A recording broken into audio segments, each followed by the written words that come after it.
Voilà, donc troisième session sur ces opportunités industrie dans le programme Horizon Europe 2023-2024. Les deux premières étaient centrées sur les sujets des destinations 1 et 2 du cluster 4, qui sont celles qui sont fléchées industrie par la Commission européenne, qui s'intitule Twin Transition pour la première et Resilience pour la deuxième.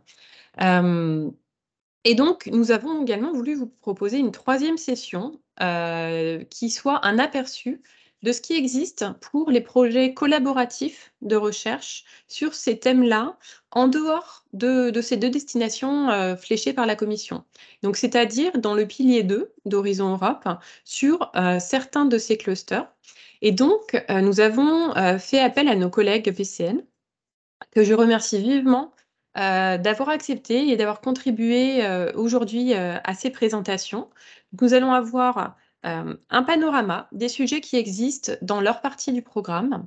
L'idée étant de vous présenter vraiment quelle est la philosophie des parties qu'ils suivent, comment l'industrie s'y retrouve, et puis une première vision des appels. On ne va pas vous présenter les appels en détail, ce serait vraiment très chronophage. C'est une introduction et derrière, vous pourrez aller chercher plus d'informations. La plupart des collègues PCN ont des guides des appels, également des mini-sites internet, et bien sûr, vous pouvez contacter les gens en direct. Vous aurez toutes les informations sur les contacts à la fin de la présentation. Donc, nous allons commencer par une vision générale d'Horizon Europe, avant de regarder un petit peu comment on lit un appel à proposition, quelques mots-clés pour comprendre globalement ce qu'on va vous présenter, et puis le déroulé des appels, et quelques informations de clôture pour savoir où chercher quand vous avez besoin de vous renseigner ou si vous souhaitez vous engager dans les appels à proposition.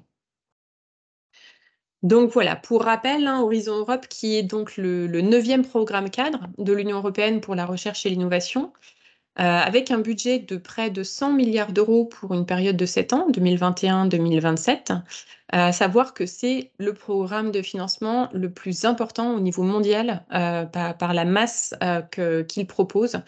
Donc beaucoup d'argent, mais également beaucoup d'opportunités de participation. Et notamment pour les sujets industrie. Vous voyez, comme je vous le disais tout à l'heure, nous, dans notre partie du milieu, le petit encadré numérique, industrie et espace, on a des sujets qui sont dédiés. Mais on va également pouvoir trouver des opportunités en dehors. Vous avez là donc la structure de ce programme, avec tout à droite le pilier 1 qui est vraiment sur des activités fondamentales, la science d'excellence, et dans lequel, malgré tout, on va quand même pouvoir retrouver, parmi le programme Action Marie Sklodowska-Curie, eh bien, des échanges de doctorants, des réseaux de doctorants que vous allez mettre en œuvre entre entreprises et entités publiques, avec, par exemple, un passage à 50% pour certains des doctorants dans la partie entreprise, mais également des échanges entre les industriels et les laboratoires. Vous avez des replays de très bons webinaires qui sont dédiés à la participation des entreprises dans ce programme, qui sont disponibles sur le site du ministère. Également le pilier 3, Europe plus innovante, où on est vraiment beaucoup plus orienté, comme le nom l'indique, sur l'innovation, et notamment pour les projets des startups et des PME orientés deep tech et innovation de rupture. Donc dans ce premier pilier et ce troisième pilier, on est globalement sur des appels qui ne sont pas thématiques, qui ne sont pas prescriptifs. Et qui peuvent être aussi également, notamment pour le pilier 3, des projets individuels. Alors que dans notre pilier 2, nous avons des projets qui sont collaboratifs, qui sont transdisciplinaires, transsectoriels, transnationaux. Voilà. L'objectif est de répondre à des problématiques sociétales et des défis globaux ici, répondre aux impacts attendus, fournir des options, des solutions technologiques et non technologiques, et globalement des appels qui sont thématiques, on va vous dire de manière très précise ce que vous devez faire. C'est pour ça qu'on voulait vous le présenter, justement, qu'est-ce que la Commission attend, le type de sujet qui s'y retrouve. Globalement, une vision très macro, voilà ce que nous, on identifie comme sujet pouvant ressortir dans cette partie d'Horizon Europe. Donc, dans le cluster 4, sécurité, nous, on y a vu des technologies pour la protection et la maintenance des infrastructures critiques, des technologies pour la surveillance, mais également des technologies pour les situations à risque. Dans le cluster 4, dans la partie numérique du cluster 4, donc les destinations 3, 4 et 6, on a identifié des technologies capacitantes, donc par exemple Internet de confiance, intelligence artificielle de confiance, la réalité augmentée. L'industrie 5.0 également, centrée sur l'humain, des actions de formation pour les compétences clés, pour les nouvelles compétences de l'industrie en fait. Mais également beaucoup d'outils pour la production, donc IA, data, robotique, microélectronique, matériaux 2D, photonique, dès lors qu'ils sont centrés production, enfin avec nos jumelles à nous. Également le cluster 5, climat, énergie, mobilité, où on a beaucoup de sujets qui sont liés aux aspects énergie de la filière construction. Donc filière qui se retrouve également dans la partie industrie. Il y a beaucoup de sujets là dans le cluster 5. On a beaucoup de sujets sur les matériaux également. Donc matériaux évidemment pour l'énergie, avec par exemple matériaux batteries, matériaux pour l'éolien, photovoltaïque, etc. L'intégration des ENR dans l'industrie également, et utilisation de la chaleur fatale. Et puis un dernier point pour le cluster 5, tout ce qui va être sur les aspects production et maintenance des filières spécifiques, donc batterie, photovoltaïque, éolien, hydro. Et enfin, le dernier cluster sur lequel on a identifié les sujets, c'est alimentation, bioéconomie, ressources naturelles, agriculture et environnement, qu'on appelle bio-environnement. Et donc les systèmes de production agricole et agroalimentaire, et puis de très nombreux sujets sur les biotechnologies, alors que ce soit matériaux, conception produits, procédés, mais également beaucoup de sujets pour l'industrie du textile qui sont ouverts.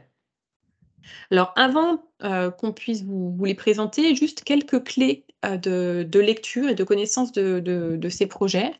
Donc le projet collaboratif qu'on va retrouver dans notre pilier 2, il n'a pas de... Enfin, il peut prendre plusieurs formes. Ce qu'il faut savoir, c'est que en fait, la construction, sa physionomie, vraiment sa structure, elle est dictée par le texte de l'appel.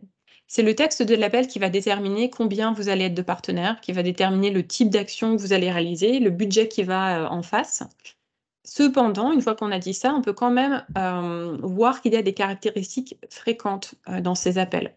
Alors ici, on est entre guillemets et je vous demande vraiment de lire bien le texte de chaque appel qui vous permettra de déduire justement comment vous allez construire votre projet. Nous, ce qu'on observe de manière régulière, c'est des projets qui sont sur 3 à 4 ans avec des budgets 5 à 8 millions. Donc là, je reprends des pincettes parce que selon les clusters, ça peut bouger. Des partenaires nombreux, globalement 8 à 15. Une répartition géographique qui doit être équilibrée, à savoir qu'il y a un minimum d'éligibilité. Vous devez avoir 3 entités légales indépendantes dans 3 États membres ou associés au programme, dont au moins une établie dans un des 27 États membres. Il y a également dans notre pilier 2 l'impossibilité pour les participants chinois de participer au projet d'Innovation Action. Vous allez voir plus loin ce que ça veut dire. Et puis parfois, regardez également la précision des projets qui visent ou excluent certaines zones géographiques en particulier. En ce qui concerne les niveaux de maturité technologique, il y en a, c'est assez large dans ce type de projet. On va en déduire globalement 3 grands types de projets que la commission propose. Les Research and Innovation Action, donc comme leur nom l'indique, on est plus en amont, avec de la création de savoir, des études de faisabilité, technologies nouvelles, etc.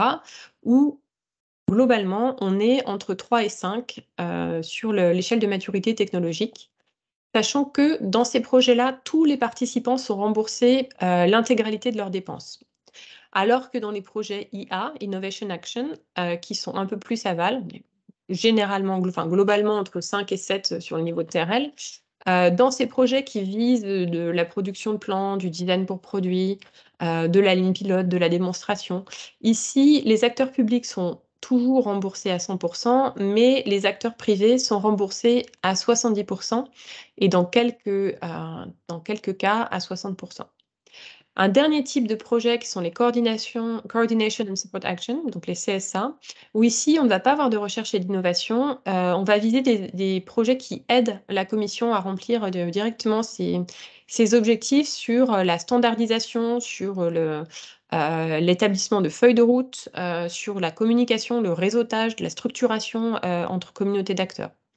Donc ici, tous les acteurs sont remboursés 100% de leurs dépenses. Une dernière indication en bas de slide, c'est les FSTP, donc Financial Support to Third Parties, donc soutien financier à des tiers. On peut retrouver aussi dans le jargon utilisé habituellement sous le nom de cascade funding. Donc en fait, c'est lorsque dans un des 3 types de projets précédents, la commission va vous demander de créer votre propre appel à proposition et de financer vos propres petits projets à travers le consortium que vous venez de lancer. Une dernière indication avant d'aller sur les appels. Ici, vous avez la vision du PDF des appels, des programmes de travail, pour vous dire qu'il y a plusieurs informations à tenir compte lorsque vous lisez. Vous avez évidemment le titre et la référence de votre appel. L'appel va toujours vous donner le budget qui est attendu pour la ligne d'appel en général et par projet. Vous pourrez en déduire le nombre de projets qui sera financé. Le type de projet, est-ce que vous êtes sur une action d'innovation, sur une CSA, les niveaux de TRL. Et puis ensuite, on a une structure en 2 parties, les expected outcomes, qui sont les résultats que la commission va attendre grâce à votre projet, et une partie scope, qui est en fait vraiment les activités que vous allez devoir traiter, ce que vous allez devoir faire dans le projet. Voilà. Alors ça, c'est ce qu'on voit immédiatement, mais vraiment, on a un encadré rouge très important là en bas. C'est pour vous dire que les appels se lisent jusqu'au bout. Parce qu'on est dans un environnement qui est très compétitif. Il y a plusieurs informations qui sont demandées au-delà de ces 2 premières qu'on a tendance à lire, qui nous intéressent le plus. Et ces informations additionnelles, elles peuvent être déterminantes lorsque vous êtes en concurrence avec d'autres consortiums qui les auront peut-être traités de manière plus avancée que vous. Donc vraiment, faites très attention lorsque vous lisez vos appels à propositions. Voilà, nous allons pouvoir nous lancer dans le panorama des opportunités sur les sujets industrie. Et donc, je vais commencer avec le cluster 3, puisque malheureusement nos collègues de sécurité civile pour la société n'ont pas pu se joindre à nous pour cet après-midi, mais ils nous ont transmis leurs slides, ont bien voulu qu'on les présente en leur nom. Voilà, donc je vais vous faire une petite introduction sur cette partie d'Horizon Europe. Donc ce cluster 3 vise à développer des méthodes et des technologies pour la sécurité civile. Donc on va avoir plusieurs grandes thématiques ou parties qui sont adressées par ce cluster, avec tout d'abord la gestion des risques de catastrophes. Donc on parle de catastrophes environnementales, industrielles et terroristes, même malveillantes. On va regarder les méthodes d'intervention d'urgence par les primo-intervenants, également les catastrophes elles-mêmes et leur gestion. On a une partie qui est sur le support aux politiques sur la sécurité de l'Union, c'est-à-dire l'aider sur toutes ces priorités qui vont concerner notamment la protection des frontières extérieures, donc avec des technologies de détection spécifiques, par exemple, la protection des espaces publics, la sécurité et la résilience des infrastructures critiques. Et ici, on va retrouver notamment les analyses de risques et de vulnérabilité, les technologies pour les acteurs de la sécurité aussi, par exemple l'analyse de données et la robotique avancée. Dans les thèmes qui sont adressés par ce cluster 3, on retrouve également la sécurité maritime ou encore la lutte contre le crime et le terrorisme, avec par exemple des technologies comme l'intelligence artificielle ou la cybersécurité. Et une partie vraiment dédiée complètement à la cybersécurité en toute fin, pour la protection des données et des activités en ligne, et notamment celles des entreprises. Et parmi les entreprises, notamment celles des PME. Donc on parle d'autoréparation, IA, cryptographie, informatique, stockage massivement distribué, technologie quantique, etc. Donc de nombreux sujets qui sont adressés par ce cluster 3, à savoir qu'on a une deadline pour tous ces appels qui vont vous être présentés du 23 novembre 2023. Donc un temps très intéressant qui vous laisse du temps pour vous préparer. Notre premier projet est une action de recherche et d'innovation. Vous voyez tout en haut à droite, avec étonnamment, enfin en tout cas vu de notre partie du cluster, un TRL de 6 à 8 pour une action de Veria. Et donc, dans ce projet, comme le TRL peut l'indiquer, on attend une vraie participation active des industriels. Et on a vraiment une compétitivité et une excellence européenne qui est en jeu, et avec de vrais marchés derrière ce sujet et derrière le sujet suivant. Donc ce premier sujet, c'est la robotique en support des primo-intervenants, avec comme résultat attendu par la Commission l'acceptation des systèmes autonomes par les primo-intervenants et la protection civile, des normes de sûreté et de sécurité plus élevées pour les forces opérationnelles qui travaillent dans ces environnements dangereux, compenser le manque de primo-intervenants formés en augmentant leur efficacité. Également, on va regarder une capacité accrue à mener des opérations sans mettre en danger les primo-intervenants, et donc à distance. On va aussi avoir un point qui vise à renforcer l'industrie européenne de la robotique via un avantage économique et politique pour la protection civile. Et enfin, la réduction des faux positifs redoute de divers capteurs portés par des robots. On a un autre sujet qui nous semblait important pour les technologies, pour de meilleures opérations dans la zone de désastre. Donc ici, une action de recherche et innovation sans TRL spécifié, avec un budget de 3,5 millions d'euros, où la Commission va attendre une identification, une évaluation des technologies existantes qui soutiennent les intervenants dans les catastrophes naturelles, donc par exemple drones, capteurs, intelligence artificielle. Et également le test et la mise en œuvre de technologies centrées sur l'utilisateur, qui sont les plus prometteuses dans les conditions réelles. Et enfin, des solutions technologiques innovantes pour améliorer les opérations de recherche dans les environnements enfumés en cas de feu de forêt. Ensuite, on va avoir plusieurs appels qui sont ici des actions d'innovation, donc plus aval, un peu plus élevé en TRL, qui ont un fort potentiel industriel. Ces sujets sont un petit peu plus spécifiques, mais il y a des technologies, des produits, des services visés qui peuvent aller au-delà du domaine stricto sensu de la sécurité. Donc, on va retrouver notamment un premier sujet, par exemple, sur la surveillance des frontières. Ensuite, on va avoir deux sujets sur les infrastructures et notamment la coopération entre les opérateurs et les fournisseurs. Ensuite, on va avoir un quatrième sujet qui va, lui, porter sur la sécurisation de la digitalisation. Et enfin, un dernier sujet sur la gestion des accès et les garanties de confidentialité et de conformité RGPD dans un monde digitalisé. Voilà. Donc vous avez, avec ces 3 slides, un petit panorama de ce qu'on peut retrouver sur la partie sécurité d'Horizon Europe, sachant qu'évidemment, c'est une première entrée. Il y a peut-être des sujets qui pourraient vous intéresser au-delà de ceci, et que du coup, c'est pour ça que ça nous semble pertinent que vous vous renseigniez auprès de nos collègues, euh, si vous le souhaitez, de nos collègues PCN pour aller un peu plus loin. Je vais passer le relais à Armand Nachef du PCN du cluster 4 numérique cette fois-ci, qui va donc vous présenter les appels en lien avec l'industrie sur cette partie. Oui, bonjour à toutes et à tous et merci Mathilde. Donc là, je vais parler vous connaissez bien donc l'industrie, donc les thématiques de l'industrie qui sont les destinations 1 et 2.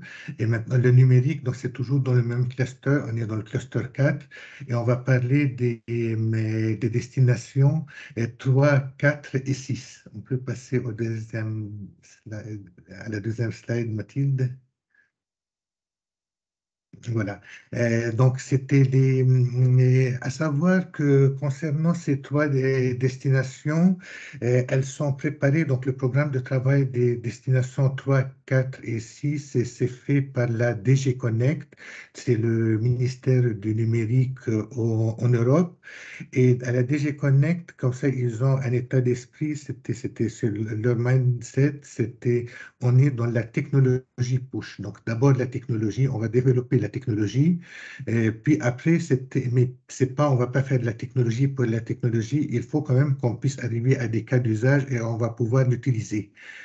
Donc, dans la majorité tous les appels, donc tous les topics, donc ce n'est pas la Mhm. peine de répéter à chaque fois pour chaque topic comment ça se passe. Donc, il faut partir de la technologie, arriver jusqu'au cas d'usage. Et c'est très important d'avoir plusieurs cas d'usage pour chaque topic. Donc, il faut pas travailler d'une manière verticale. Et il faut penser à l'horizontalité. Et donc, pour cela, donc, il faut aussi de la multidisciplinarité. Donc, il faut que tous les topics soient pluridisciplinaires. Donc, il faut penser toujours à la science humaine et sociale pour les inclure dans les projets. C'est pas seulement pour que ça soit joli, c'est parce que c'est vraiment très important pour l'acceptabilité par la société. Donc, il faut impliquer la société civile dans les projets, les groupes de réflexion. Donc, c'est très important, mais on parle avant tout de la technologie. Donc, la destination 3, ça concerne les technologies de calcul de calcul et des données. Donc, pour nous, donc, dans ce séminaire, on va s'intéresser à un topic sur les données parce que le calcul, ça intéresse moins la communauté dans l'industrie, dans votre communauté. Et puis après, dans la destination 4, on va s'intéresser aux technologies émergentes et numériques pour la compétitivité. Il y a toujours, comme ça, c'est très important. On va penser toujours comme pour les destinations 1 et 2, à la transition jumelle, à la fois numérique et écologique. Donc, le Green Deal, c'est vraiment très important. Et puis après, la sixième destination, c'est le développement éthique et centré sur l'humain des technologies industrielles et numériques. Donc, l'industrie, c'est très important. Donc, pour tous les topics de ces trois destinations ont une date de clôture le 29 mars 2023. On peut passer au slide suivant, Mathilde. Euh, là, c'est quelque chose de très important dans Horizon Europe et pas seulement pour le numérique, donc pour l'industrie et pour le tout, c'est qu'il y a eu une grande nouveauté dans Horizon Europe par rapport à Horizon 2020 et qu'Horizon Europe se base sur un plan stratégique. Donc, le premier plan stratégique qui a été publié, ciblé les années 2021 à 2024. Donc, ce plan stratégique établit un cadre c'est le cadre pour écrire les programmes de travail. Il vise donc à assurer une interface entre les priorités politiques de l'Union européenne d'un côté et donc d'autre part on va écrire donc les appels à propositions d'Horizon Europe en se basant sur ce plan de travail.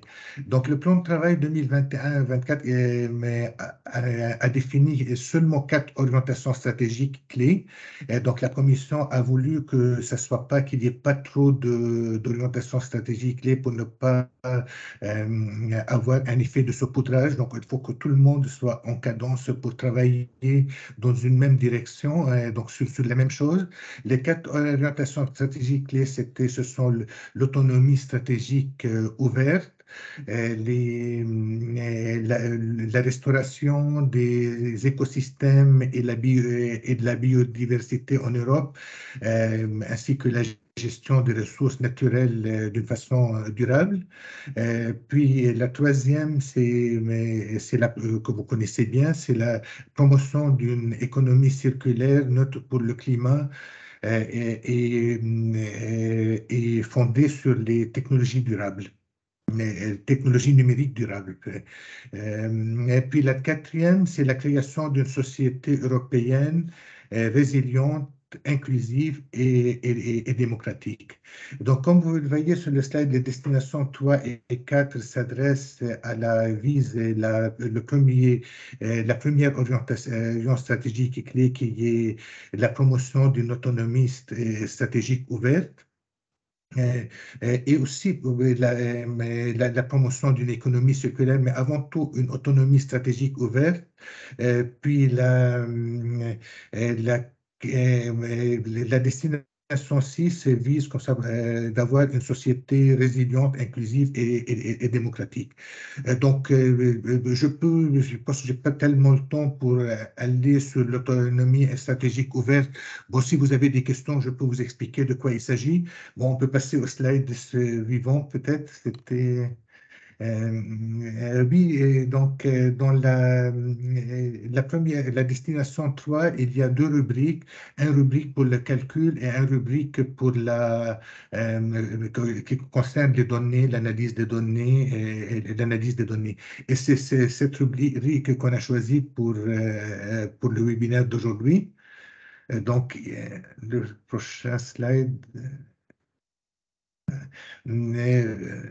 Oui, et donc on a sélectionné le data 0102, qui est intitulé Intégration du cycle de vie des données, architecture et normes pour les cycles de données complexes.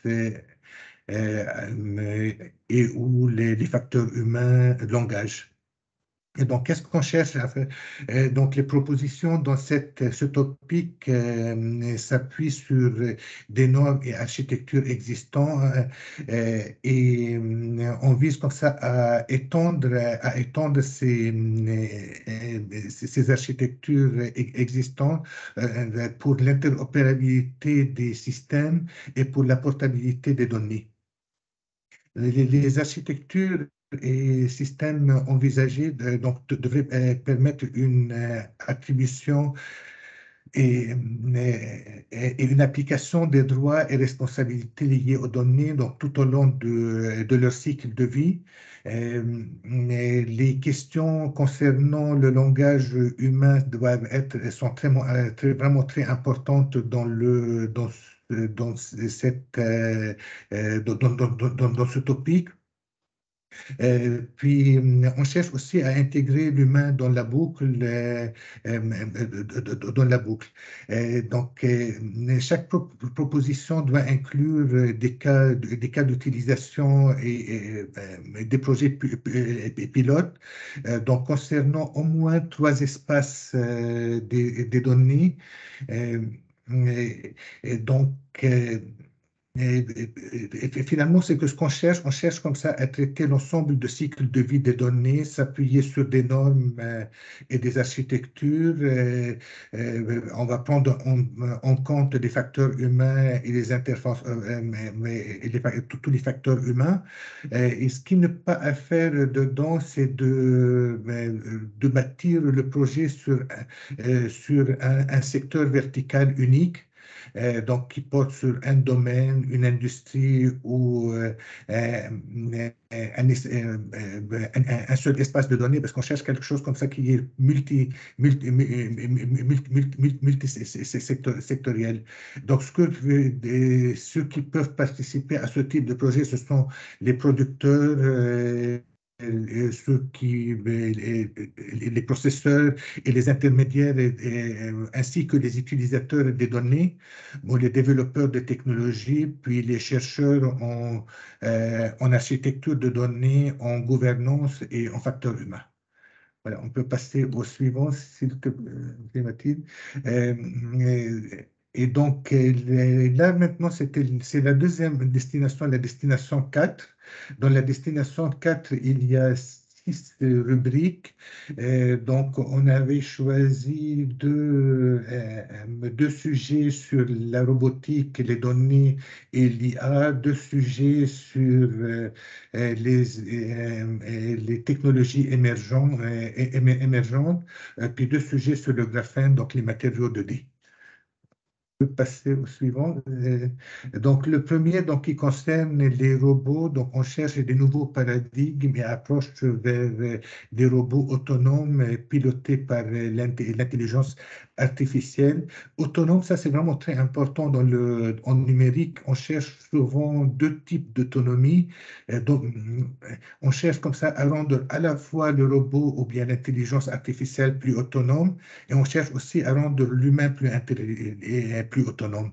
Donc, quand on parle d'autonomie dans la destination 4, c'est pour l'intelligence artificielle et pour les robots. Dans la destination 6, ça va concerner l'humain. Donc, on va utiliser l'intelligence artificielle pour rendre l'humain plus autonome.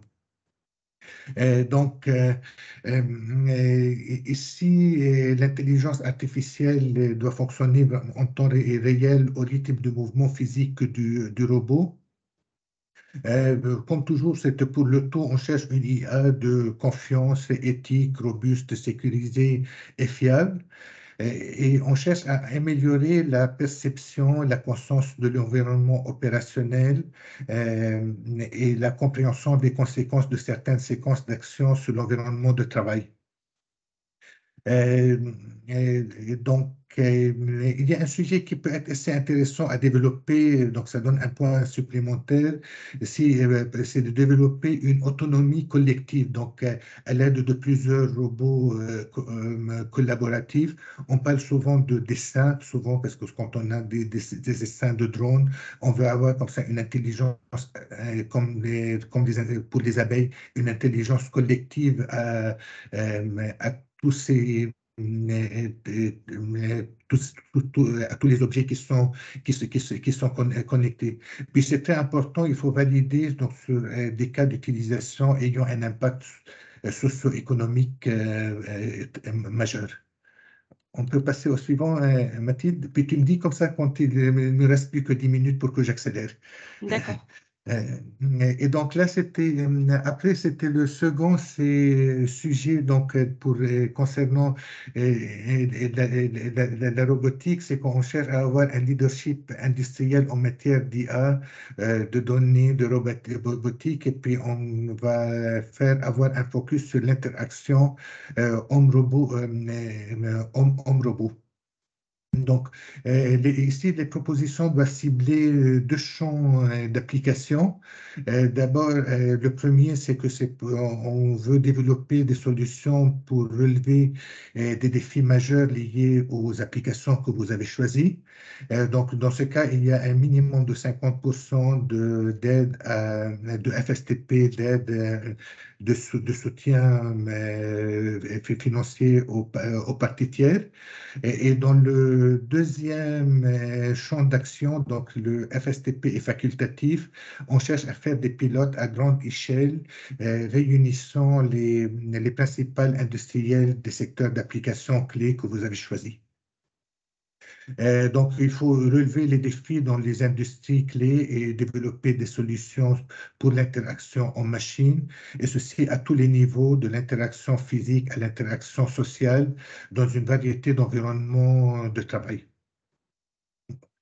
Donc, c'est pour ce qu'il faut éviter dans ce topic, parce que comme vous voyez, c'est un topic IA, c'est Innovation Access, c'est de faire des exercices académiques avec un potentiel limité d'exploitation commerciale. euh, euh, et donc, c'est de faire des projets comme ça qu'on ne peut pas vendre à la fin. Donc, il faut éviter les cadres qui ne sont pas réalistes, qui sont déconnectés des besoins réels des industriels. Puis, c'est aussi comme ça, il faut que donc, ce qu'il faut éviter aussi, il faut qu'il y ait des projets à accent vraiment très faible, euh, à un impact très faible et qui ont des avantages économiques et sociétaux qui ne sont pas vraiment très apparents. On peut passer au suivant, Mathilde? Mm. Je pense qu'il faut faire un petit peu plus vite, Armand, si c'est possible. Voilà, donc je fais très vite. Là maintenant, c'est que après, il y a deux sujets qui concernent plutôt les matériaux, les microélectroniques. Le 0111, c'est la recherche à faible niveau de technologie mais c'est des technologies qui ont le potentiel et un potentiel élevé qui n'a pas été démontré. Donc le focus, ça va être sur l'innovation des matériaux, les concepts physiques, l'architecture des dispositifs et les technologies d'intégration. On peut passer au suivant. Donc là, c'est plus semi-conducteur. Le prochain, c'est peut-être le 0112.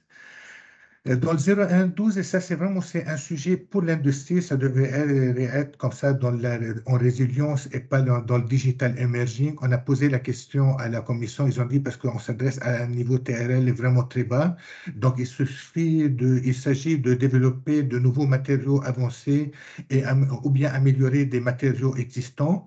Mais comme vous savez, là maintenant c'est pour améliorer et définir, il faut finir les nouveaux matériaux, il faut faire de la modélisation et de la caractérisation multi-échelle. Donc, c'est un sujet purement matériaux. Si on peut faire comme ça, c'est qu'il y a des matériaux pour l'informatique, pour les processeurs, c'est encore bien, mais c'est avant tout comme ça, c'est un sujet de matériaux. On peut passer au suivant, le 32. Donc, deux sujets suivants, ça concerne le graphène. Le premier sujet, c'est les technologies des matériaux 2D durables et sûrs dès la conception. Donc, ce qui est cherché, c'est de développer une technologie de matériaux bidimensionnels sûrs, durables dès sa conception. Donc, il faut faire un ensemble de tests concernant les exigences réglementaires, donc pour leur enregistrement et leur autorisation d'utilisation. On demande de faire des examens critiques sur les questions de santé et d'environnement liées aux matériaux de dit. Donc, les sujets d'évaluation, comme ça, c'est l'étude de test de la biocompatibilité et de la sécurité des matériaux de dimension. C'est vraiment très important tout au long de leur cycle de vie. On peut passer au suivant, Mathilde, de 33. Donc, le 33, c'est encore un RIA, c'est les matériaux 2D de demain. Donc, la commission cherche à construire un portefeuille assez large de matériaux bidimensionnels innovants, de réseaux et d'hétérostructures multicomposants, donc présentant de nouvelles propriétés ou bien des fonctionnalités complémentaires.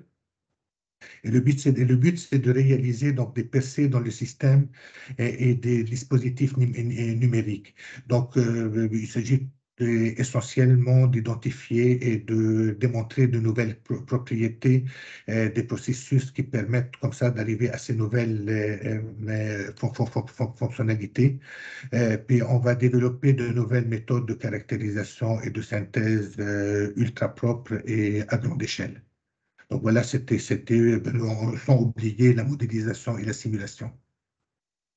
Donc voilà, c'est qu'on a fait le tour pour les matériaux sur la destination 4. On peut passer à la destination 6, le slide suivant. Donc dans la destination 6, elle est intitulée donc un développement éthique et centré sur l'humain des technologies numériques et industrielles. Donc comme on a dit, c'était mes destinations ciblent l'orientation stratégique clé qui est numéro D, donc c'est pour arriver à une société plus résiliente, plus inclusive et plus démocratique. Donc, quels que soient les topics, il faut penser à ces trois choses: résilience, inclusivité et démocratie dans ces projets. Donc, on se focalise sur le soutien à l'innovation sociale et aussi à l'autonomisation. Mais avant, on a vu l'autonomie, on voulait autonomiser les robots. Donc, dans la destination 6, on va autonomiser les utilisateurs finaux et les travailleurs. Et donc, on peut passer au slide suivant. Ah oui, ça c'était sur le leadership OEA. Donc l'objectif de cette rubrique est d'assurer donc l'autonomie de l'Europe en matière d'IA grâce à la recherche et le développement. Et puis, on va arriver à des technologies auxquelles les industries et les citoyens feront confiance. On travaille donc sur une IA digne de confiance. Une IA digne de confiance, quand on dit une IA digne de confiance, il faut penser, et on pense à l'éthique, à la robustesse, à l'explicabilité, plein de choses. Donc, voilà, il y a un document sur le site de la Commission qui explique ce que c'est une IA digne de confiance. On peut passer au suivant. Le prochain, c'était le premier, ce sujet, on va travailler sur une IA efficace et digne de confiance pour tirer donc le meilleur parti des données. Et donc, ce qu'on va essayer faire ici, on va utiliser l'IA pour nettoyer les données, pour qu'on puisse les utiliser ces données pour l'IA. Donc, il faut donc les données pour les données. Donc, mais il faut l'IA pour nettoyer les données pour qu'on puisse les utiliser dans l'IA. C'est tout simplement c'est ça. Puis donc, on cherche à réduire le besoin de données sensibles. Donc, on va essayer de travailler sur avoir une IA plus efficace qui consomme moins d'énergie. On veut des modèles d'IA plus légers, moins gourmands en données et moins consommateurs d'énergie, puis des processus d'apprentissage optimisés sans dégrader la qualité des résultats. Pour ce sujet, la coopération internationale, elle est importante et essentiellement avec le Canada et l'Inde. On peut passer au suivant.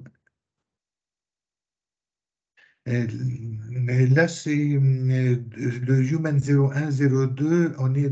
C'est une Innovation Action. Donc, on va travailler, sur des projets pilotes à grande échelle sur les données d'IA. euh, donc, pour relever les principaux défis sociétaux.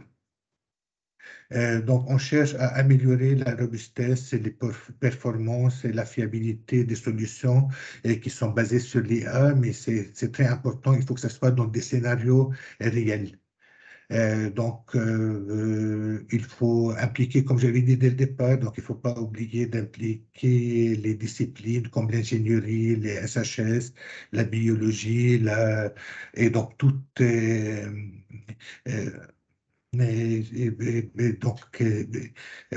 tout ce qui est dans le SHS, et puis mais même en plus, on parle de plus en plus de l'art. On aime bien impliquer l'art un peu partout, mais il y a aussi des topics qui sont spécifiques sur l'art dans la destination 6. Voilà, on cherche à contribuer à une IA digne de confiance et éthique. Il faut fournir donc une stratégie d'exploitation en s'appuyant sur les normes existantes et contribuer aussi à la normalisation. Voilà, on peut passer au suivant. Euh, Le suivant, ça doit être le 0121. Humans. Oui, oui, non, j'explique d'abord comme ça ce que Ah, c'est la excuse-moi. réalité virtuelle. Non, c'est très bien, c'est la réalité virtuelle, c'est très bien.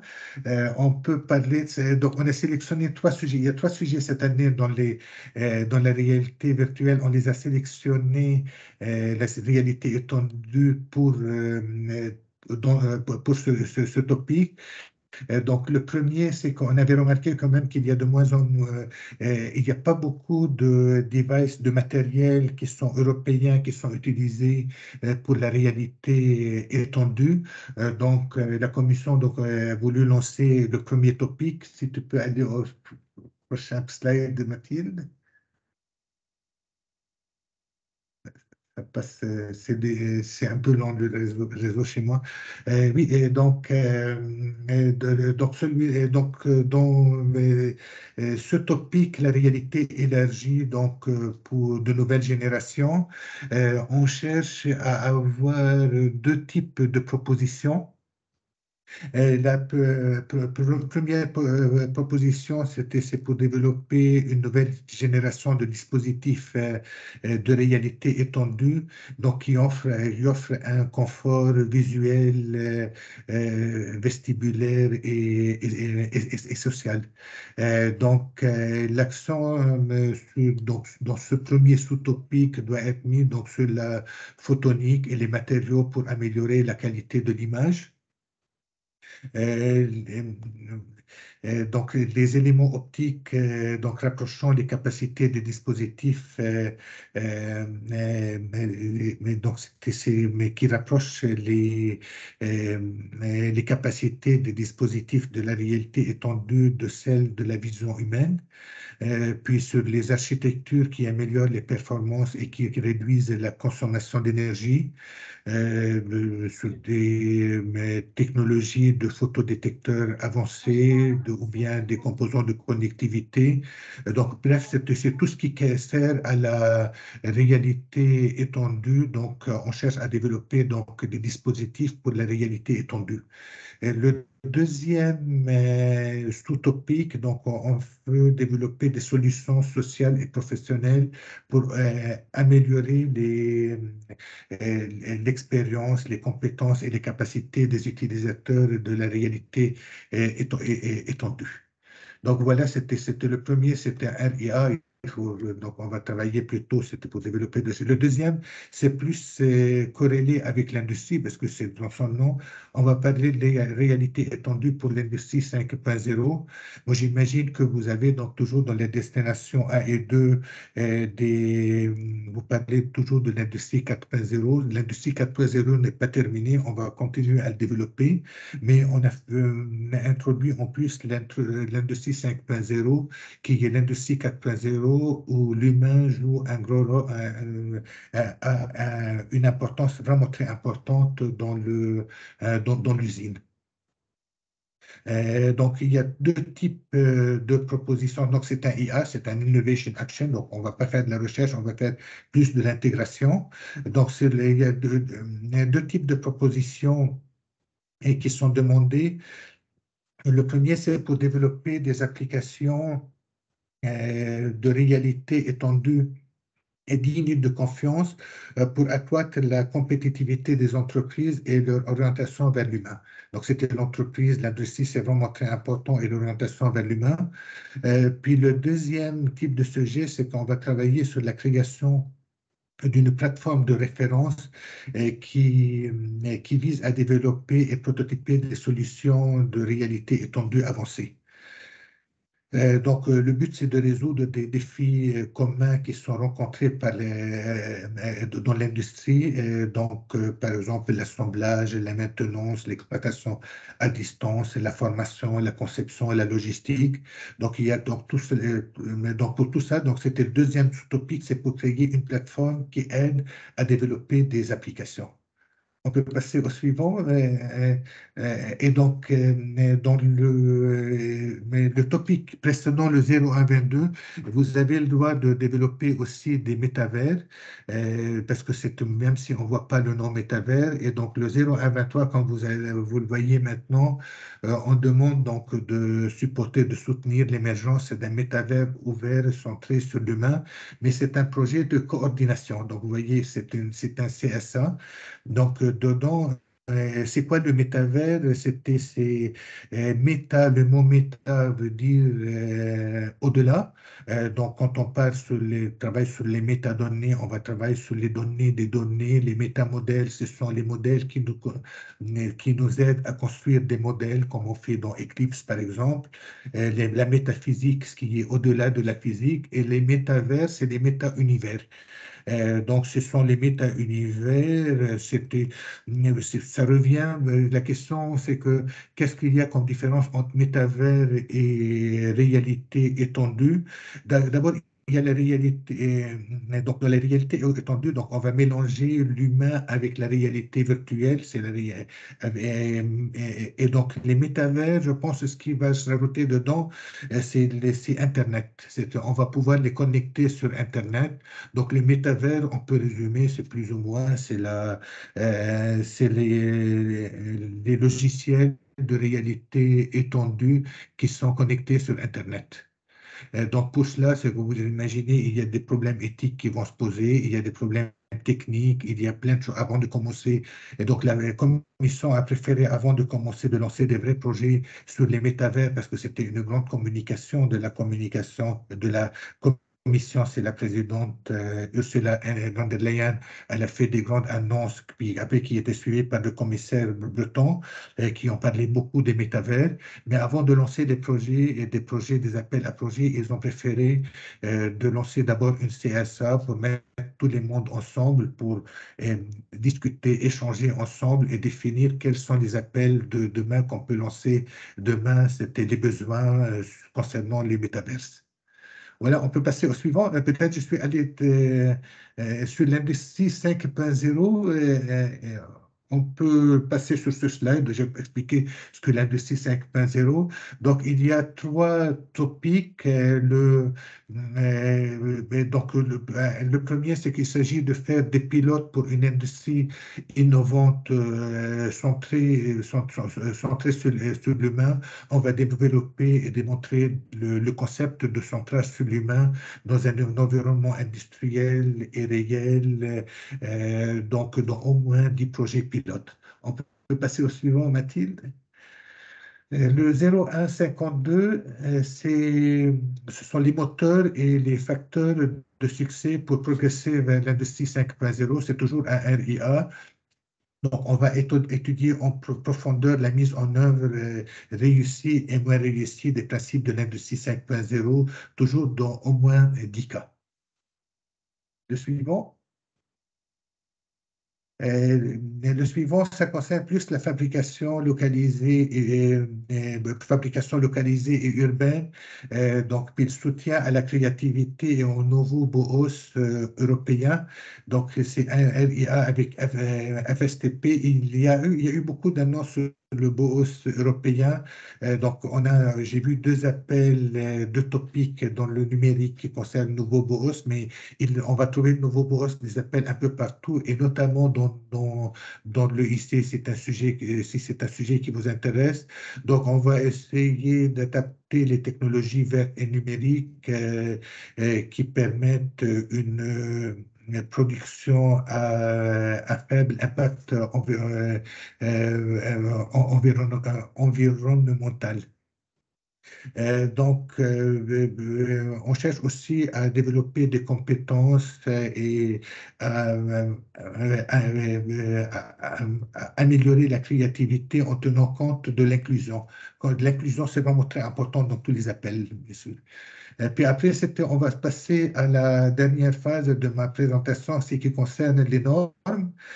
Donc, il y a des études qui indiquent que le leadership mondial dans le domaine de technologie donc, va de pair avec le leadership en matière de normalisation et d'interopérabilité dans les écosystèmes industriels. Pour ça, donc, il est essentiel donc, d'associer très tôt la communauté de recherche, de la recherche et de l'innovation au processus de normalisation.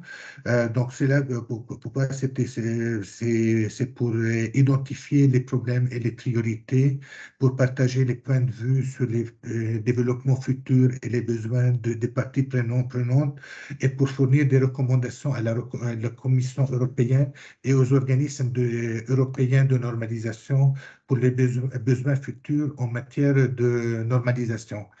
Donc, c'était les deux sujets qu'on a sélectionnés vont dans ce sens. Donc, c'est le prochain, s'il te plaît, Mathilde.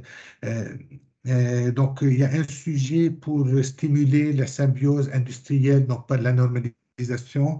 C'est qu'on cherche à identifier des solutions sur la façon dont la normalisation peut permettre aux parties prenantes de développer une compréhension commune des processus par lesquels il y a deux sujets, les déchets ou bien les sous-produits d'une industrie où un processus industriel deviennent comme ça les matières premières d'un autre. Donc voilà, on est plutôt, c'est de la normalisation dans le domaine donc, des déchets et de l'économie et l'économie circulaire. Le prochain, c'est le 64 et le dernier. Donc, on veut couvrir la coordination des activités de recherche prénormative dans les différents écosystèmes, donc en vue d'exploiter les énergies entre les parties prenantes. Donc voilà, j'étais allé peut-être un peu vite, mais c'était un peu difficile de tenir avec tout pour le tout. Et donc, je termine ma présentation avec ce slide. Merci beaucoup Armand, c'était en effet un exercice compliqué de pouvoir présenter le panorama complet et en même temps de le faire assez rapidement. Donc bravo Merci. et merci pour cette contribution. Tes coordonnées seront à la fin des slides. On va maintenant passer le relais à Enrico. Oui. Voilà, si ma souris a bien marché. Bonjour. Enrico Merci. Mazon du PCN Climat Énergie, donc qui va nous présenter les opportunités dans cette partie des appels. Oui, merci Mathilde. Donc voilà, on peut passer à la slide suivante. Le programme de travail du cluster 5 s'articule autour de 6 destinations clés qui désignent un ensemble d'actions visant à contribuer aux objectifs et aux impacts attendus des orientations stratégiques, naturellement fixées par la Commission européenne. Et slide suivante, s'il te plaît, Mathilde.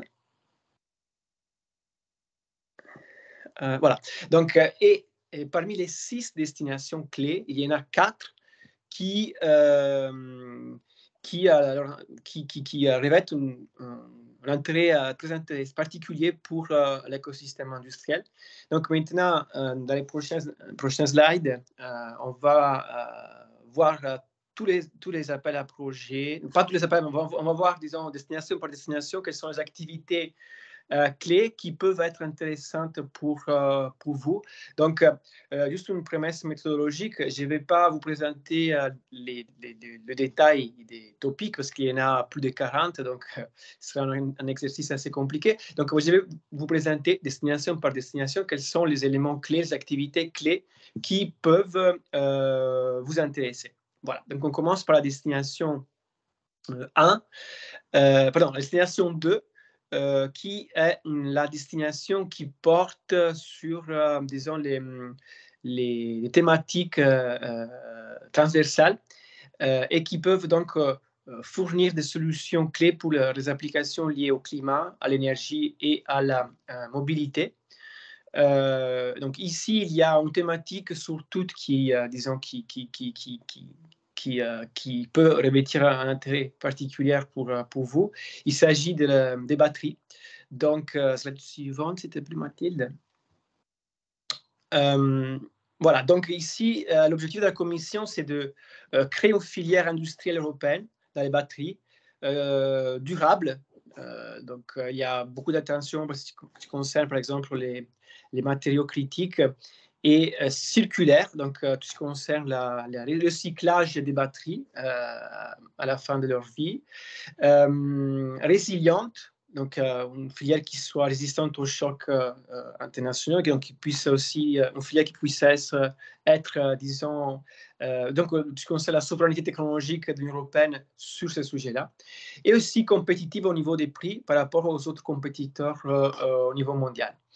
Donc il y a quelques topics sur la recherche sur les matériaux avancés et aussi sur les systèmes de fabrication avancés grâce aux usages des technologies numériques pour la production à large échelle de composantes à la pointe pour les batteries, pour le stockage d'énergie renouvelable et la mobilité zéro émission. Il y a aussi des topics sur des technologies émergentes pour le design, la production et le recyclage de batteries Li-ion, mais aussi le développement de solutions pour les batteries non lithium et donc afin de démontrer le potentiel commercial et la productibilité.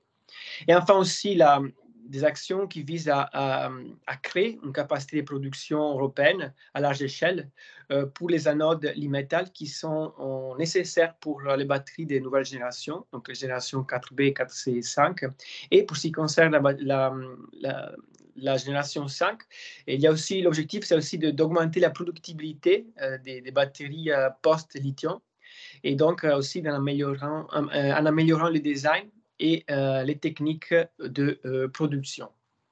Slide suivante. Donc, en 2023, il y a 2 vagues d'appels qui sont prévues sur les batteries. La première vague ouvre le 13 décembre, donc dans quelques jours, et clôture le 18 avril 2023. La deuxième vague, la slide suivante, s'il te plaît, Mathilde. Pardon. Pas de souci. L'autre, encore. Voilà, deuxième vague donc ouvre le 4 mai 2023 et va se clôturer le 5 septembre 2023. Et en 2024, donc ici dans les tableaux, comme vous voyez, l'étoile, c'est-à-dire que c'est un topic qui est ouvert à la coopération internationale. Car vous voyez les petits billets avec le symbole des dollars, c'est-à-dire que là, la Commission utilise les LAMSAM comme moyen de financement, et le taux de cofinancement de 60%, c'est pour les entités privées à but lucratif. Donc, pour les appels 2024, la première vague donc, va ouvrir le 7 décembre 2023, 7 décembre 2024 et clôturera, il y a une faute, 7 décembre 2024 et clôturera le 18 avril 2024. Et la deuxième vague va ouvrir le 7 mai 2024 et clôturera le 5 septembre 2024. Donc là, je ne vais pas rentrer dans le détail, comme je vous ai dit, je vous ai mis les titres des appels à projets. Et pour votre information, le PCN a élaboré un guide en français où on va détailler tous ces topics. Et donc, à la fin de mes slides, je vais vous mettre le lien pour accéder à ces guides.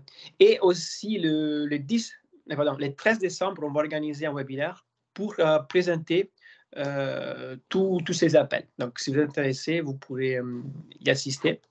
Je vais vous montrer les liens dans quelques instants. Alors, on passe maintenant à la destination 3, Mathilde. La destination 3, la slide suivante. Voilà. La destination 3 comprend des activités visant un approvisionnement énergétique durable, sûr et compétitif. Donc, conformément au champ d'application de ces destinations, disons, la destination 3 inclut des activités dans le domaine des énergies renouvelables, des systèmes et des réseaux énergétiques, du stockage d'énergie, ainsi que les technologies pour le captage, l'utilisation, le stockage du carbone. Donc, ici, ce qu'il faut retenir, qu'il y a en fait pas mal d'opportunités pour l'écosystème industriel. Donc, notamment, disons, il y a toute une série d'activités qui visent à intégrer les énergies renouvelables dans le secteur industriel afin d'atteindre la décarbonation des systèmes de production et donc atteindre les objectifs de décarbonation de l'économie européenne d'ici 2050. Et donc, notamment, il y a un focus sur les systèmes solaires, photovoltaïque et solaire concentré, géothermie, mais aussi sur le stockage de long terme de l'énergie, donc chaleur et électricité. Il y a ensuite toute une série d'actions sur le développement des solutions innovantes permettant le stockage de la chaleur et ou du froid sur le long terme pour les réutiliser dans les procédés industriels, ainsi que l'utilisation de la chaleur fatale issue des data centers dans les procédés industriels. Il y a aussi des actions de recherche et d'innovation sur les matériaux avancés pour remplacer les matériaux critiques ou améliorer les performances des composantes utilisées dans les technologies pour la production d'énergie renouvelable, notamment l'éolien et les solaires. Il y a ensuite des topics qui portent sur l'amélioration des procédés de fabrication des composantes sous-système au système d'énergie renouvelable, notamment pour les solaires, l'éolienne, offshore, onshore et l'énergie pélagique. Donc, il y a pas mal de, disons, des thématiques clés ici sont aussi la durabilité de cette technologie, donc l'effet d'améliorer les performances, la circularité, qui concerne aussi les matériaux dont les composants sont faits, et donc la compétitivité au niveau des coûts par rapport aux compétiteurs mondiaux. Il y a en outre des actions de démonstration concernant donc pour démontrer les bénéfices et l'efficacité des systèmes de distribution de l'électricité en courant continu par rapport à la distribution en courant alterné dans les industries.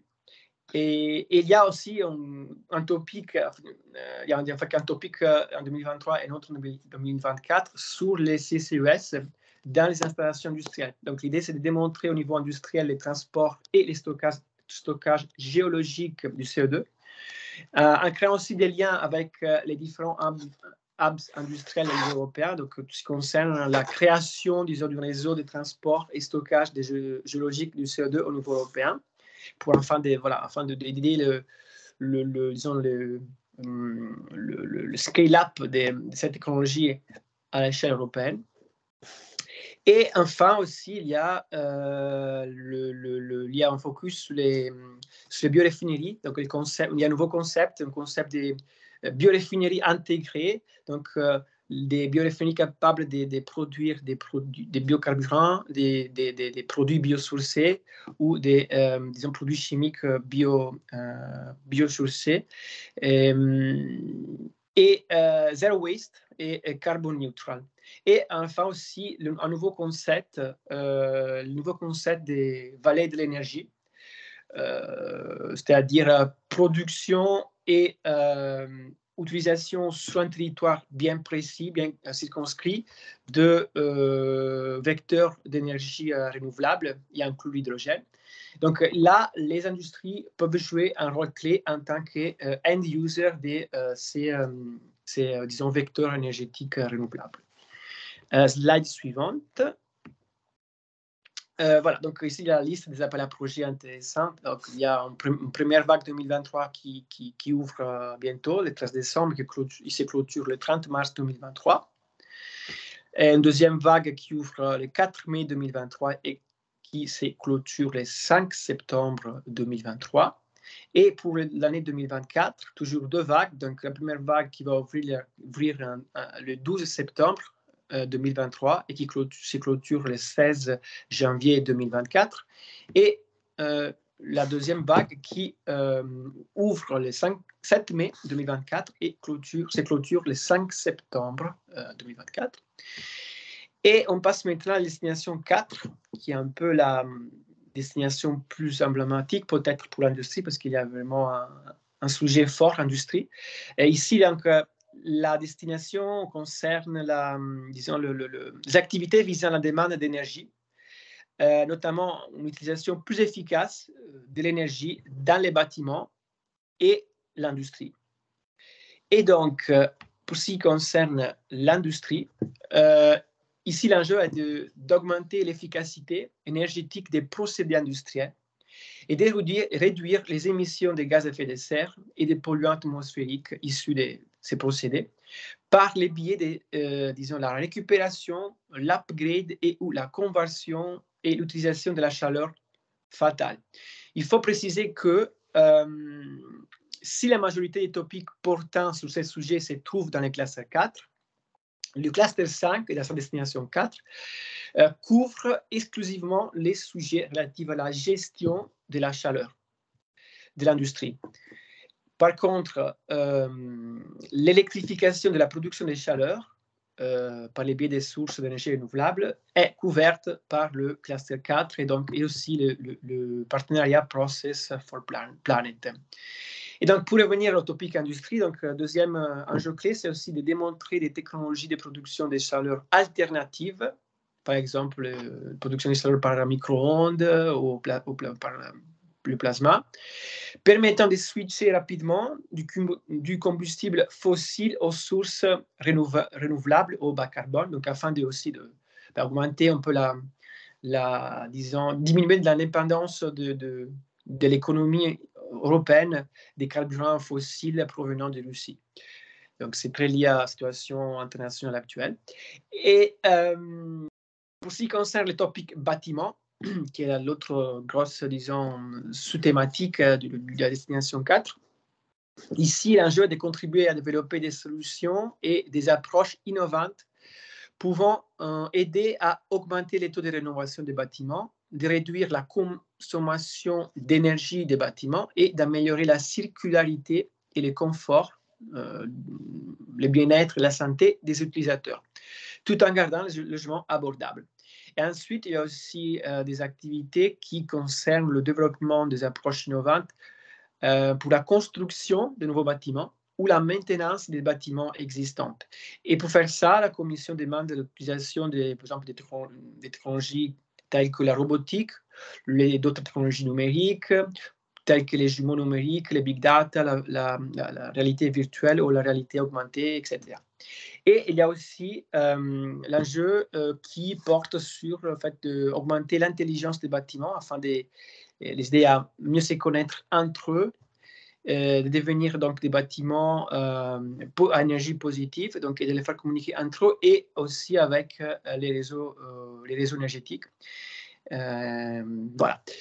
Slide suivante. Donc on passe. Voilà. Donc aussi concernant les topics, donc il y a une première vague 2023 qui se clôture le 20 avril 2023. Deuxième vague qui va ouvrir le 4 mai et qui clôturera le 5 septembre 2023. En 2024, il y a que 2 topics qui peuvent vous intéresser et qui ouvriront le 7 décembre et qui clôtureront le 18 avril 2024. Et enfin, la deuxième vague des appels à projets 2024 ouvriront le 7 mai 2024 et se clôtureront le 5 septembre 2024. Et je termine par la destination 5, qui est la destination qui concerne les activités qui améliorent l'empreinte climatique et environnementale ainsi que la compétitivité des différents modes de transport, donc aviation, transport routier, transport maritime. Et donc ici, l'enjeu principal pour la Commission européenne est de garder la compétitivité et la primauté européenne sur le marché mondial des transports, que ce soit les transports sur route, le transport routier, et donc au niveau des composants, de la conception des véhicules et du système de transport. Pour ce qui concerne les transports aériens, ici, le focus est plutôt sur un nombre limité de technologies manufacturières de rupture, pouvant faire baisser les capex et aussi préparer les terrains pour l'industrialisation de nouvelles configurations d'aéronefs. Et enfin aussi, quant au transport maritime, ici, le focus est sur le numérique et les green tech, et notamment aussi, l'idée, c'est aussi de comprendre quelles sont les réelles capacités industrielles que nous avons à disposition pour pouvoir changer les modèles industriels et donc remplacer ou rétrofiter tous les parcs des bateaux et pour atteindre l'objectif 2030 et 2050. Et donc, ici, il y a seulement 2 topics qui pourraient vous intéresser, qui ouvriront le 7 décembre 2023 et qui se clôtureront le 18 avril 2024. Et je pense qu'il y a un slide maintenant sur les OPCN, si je ne me trompe pas, Mathilde. Oui. Ah, oh non, à la fin peut-être. Ah, excuse-moi. Oui, j'ai Il n'y a regroupé pas de toutes les souci. informations ensemble. On va y venir plus tard, ok. Voilà. Merci beaucoup, Enrico. On va passer le relais à Laura Seden pour le cluster 6 bio-environnement. Oui, merci beaucoup Mathilde. On enchaîne du coup avec le cluster 6, donc qui est le cluster qu'on appelle bio-environnement pour aller vite, mais il s'appelle alimentation, bioéconomie, ressources naturelles, agriculture et environnement. Donc il y a plein de choses dans ce cluster et l'équipe du PCN Industrie a fait un super travail de screening des appels qui peuvent concerner les communautés industrie. Donc on va pouvoir regarder ça dans le détail. Je te laisse passer la slide, Mathilde, s'il te plaît.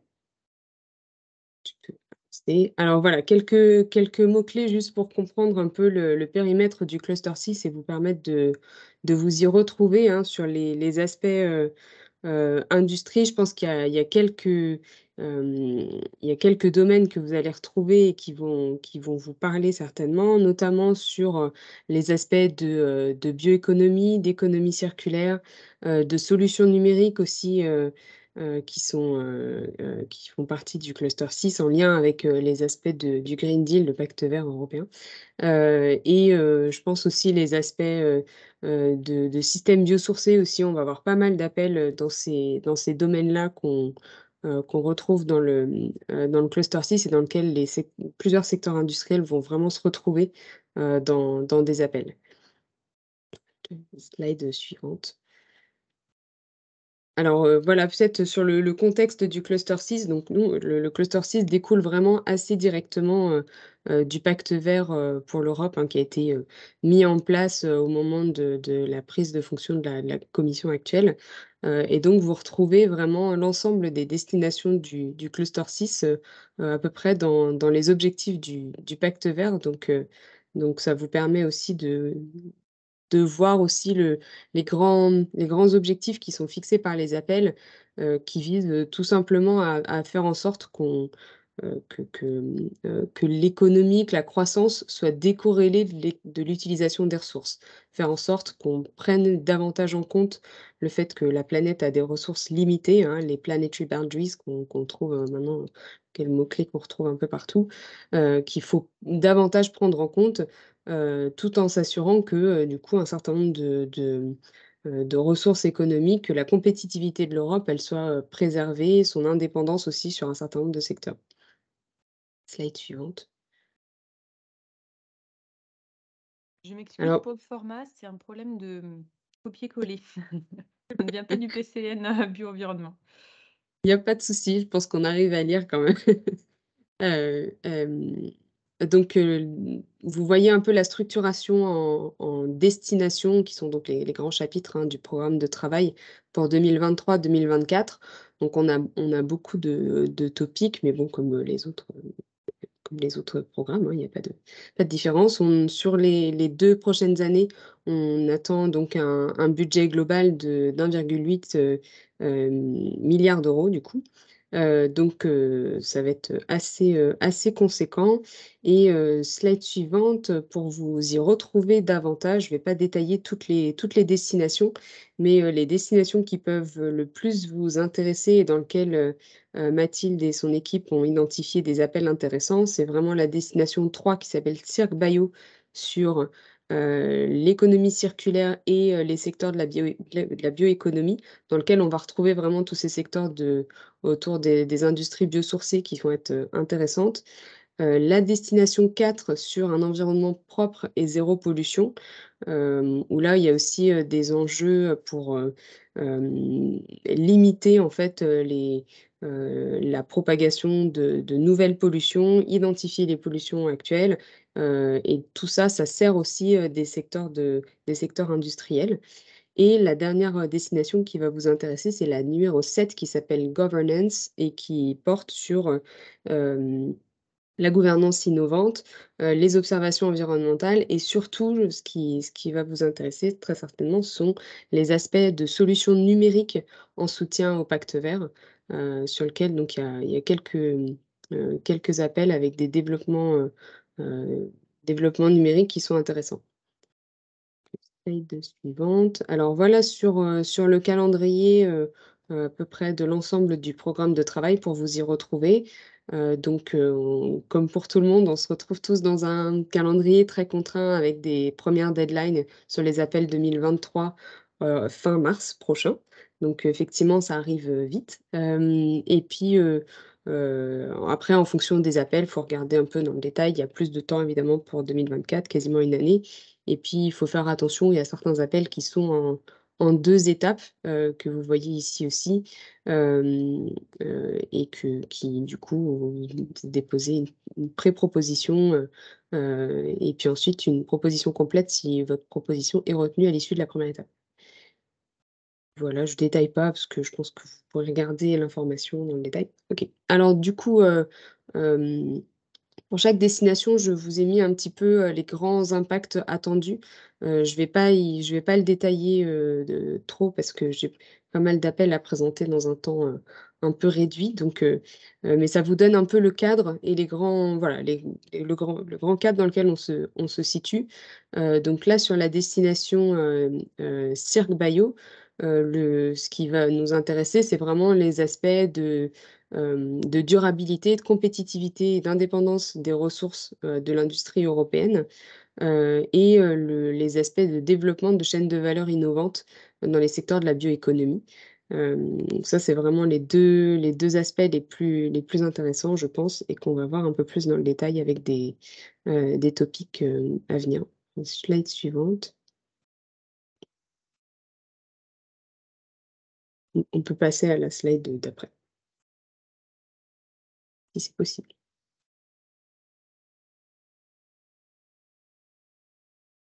Mathilde? Est-ce qu'il y a quelqu'un?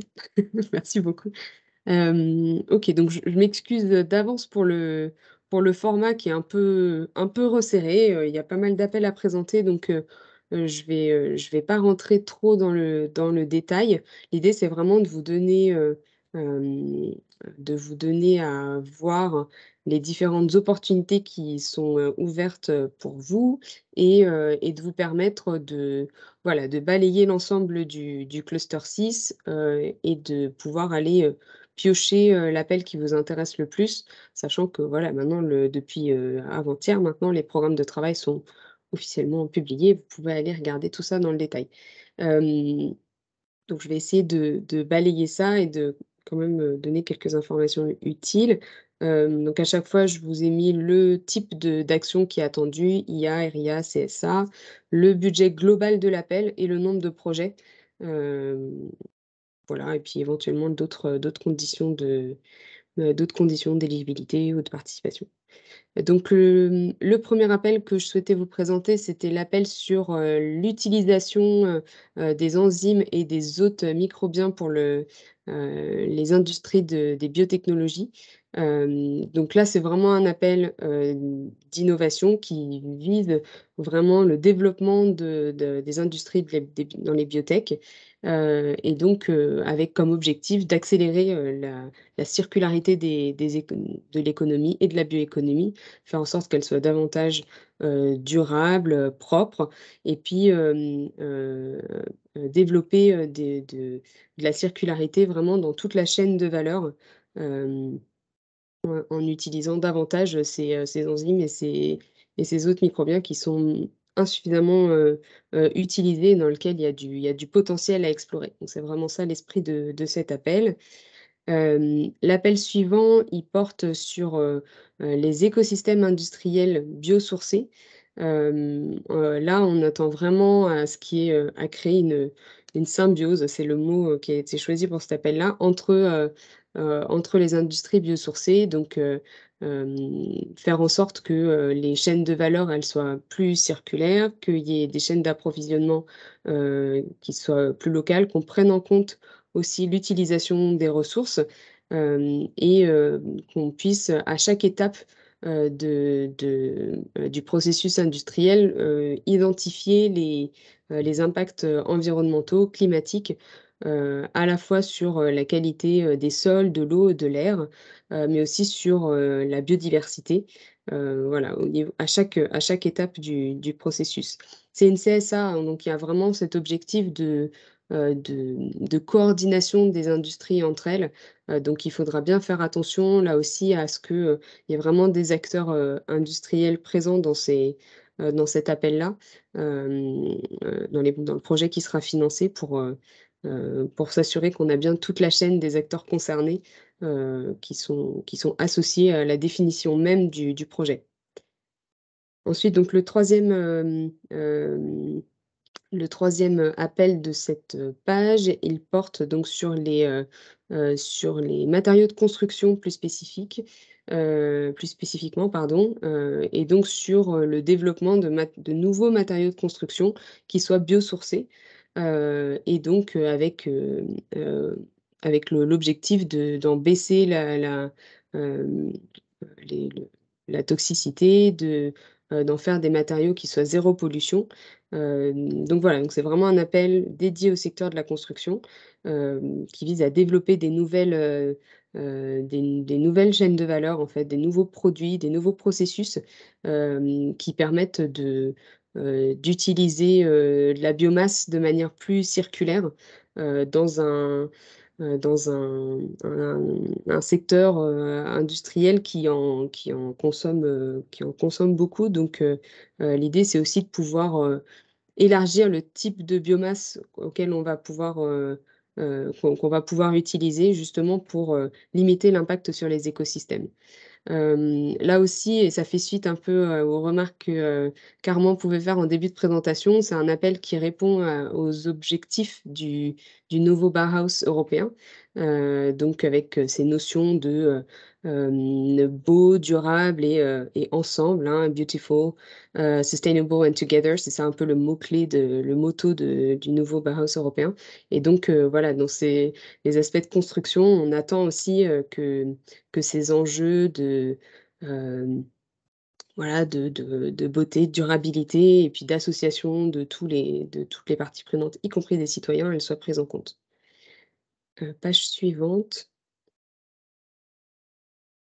Donc là, on est sur deux appels en 2 étapes. Donc là, il faudra le prendre en considération dans votre dépôt de projet. Le premier concerne l'industrie textile. Là, il s'agit vraiment de rendre plus durable, plus circulaire les industries textiles et la production textile. Il y a évidemment un énorme enjeu climatique. Je n'ai pas besoin trop d'en parler, je pense qu'on voit tous de quoi il s'agit. Il y a aussi un enjeu de souveraineté européenne, hein, sur la production textile, qui est très très externalisée. Donc c'est vraiment à ça que cet appel entend répondre voilà, en allant sur la conception, la démonstration et la mise à l'échelle, donc le déploiement de production de textiles durables et circulaires au niveau européen. Donc c'est vraiment, il y a vraiment des enjeux de compétitivité européenne à prendre en compte. L'appel suivant, il est là aussi sur des applications industrielles et en particulier sur l'utilisation de biomasse animale en particulier, donc non-plant ou non lignocellulosique. Donc là aussi, c'est un domaine qui est insuffisamment développé, insuffisamment mis en œuvre.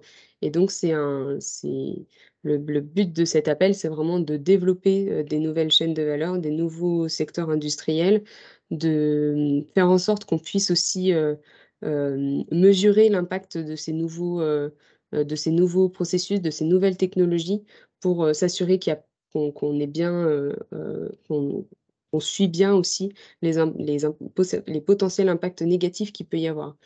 Il y a aussi tout un sujet sur l'approvisionnement, hein, sur ces questions de biomasse animale, donc c'est quelque chose qu'il faudra prendre en compte également. Slide suivante.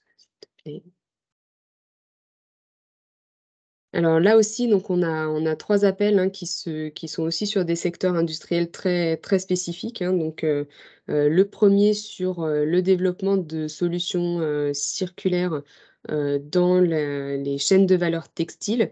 Donc, là aussi, il s'agit de renforcer la durabilité industrielle, la compétitivité et l'indépendance, des ressources en Europe, hein. S'assurer que, on prend en compte, la limitation des ressources, de la planète, tout en renforçant la compétitivité de l'Europe sur, ce secteur textile, qui en a besoin. Hem, il y a aussi tout un enjeu de responsabilité des producteurs qui est vraiment mis en avant sur cet appel-là et qu'il faut prendre en compte. Le but, c'est vraiment d'améliorer la responsabilité des producteurs dans la matière textile, et de rendre ça vraiment plus visible auprès des citoyens aussi. Donc s'assurer qu'au niveau de l'approvisionnement des matériaux, du recyclage, et des régulations politiques, elles sont, mises en œuvre et que la responsabilité est bien, hem, prise en compte par les producteurs. Le second appel, là, il porte sur, l'industrie de l'ameublement, donc des meubles. Donc là, l'idée, c'est vraiment de fournir des nouvelles solutions, innovantes en matière d'ameublement qui soit circulaire. Donc, l'idée, c'est vraiment de trouver hem, des nouveaux types de ressources sur lesquelles qu'on va pouvoir utiliser, d'améliorer la durée de vie des meubles, d'améliorer aussi leur capacité de réparation. Donc là, sur tous les aspects de recyclage, il y a tout ça inclut vraiment toute la chaîne, donc depuis, la production qui va mieux prendre en compte, la durée de vie du meuble, mais aussi faire en sorte que, il soit plus facilement réparable, plus facilement recyclable à plusieurs niveaux. Voilà, avec la valorisation des sous-produits notamment. Donc cet appel-là, il vise à répondre à tous ces enjeux. Et le dernier appel, là, il porte sur, les capacités de biodégradation, des produits et des matériaux biosourcés.